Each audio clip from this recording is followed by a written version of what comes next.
नमस्कार, मी फारुख मुसा जमादार, अल्पसंख्याक प्रदेश सचिव, भारतीय जनता पार्टी.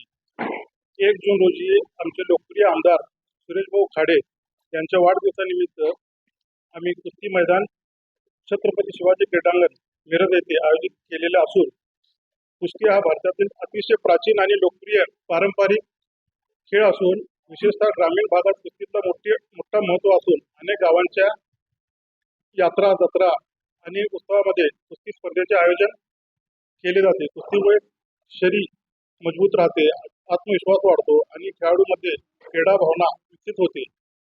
अनेक नामांकित मल्लांनी राष्ट्रीय, आंतरराष्ट्रीय स्पर्धेमध्ये देशांचे नाव उज्ज्वल केले आहे. अशाच एका जागतिक विजेता पैलवान इरफान इराण विरुद्ध पैलवान सिकंदर शेख, दुसरी कुस्ती रविराज चव्हाण विरुद्ध शुभम सिद्धनाळे, तिसरी कुस्ती सुबोध पाटील विरुद्ध महारुद्र काळे व महिला कुस्तीमध्ये प्रतीक्षा बागडी विरुद्ध सृष्टी भोसले या नामांकित कुस्ती होणार आहेत. छत्रपती शिवाजी महाराज क्रीडांगण या येथे सगळ्यांनी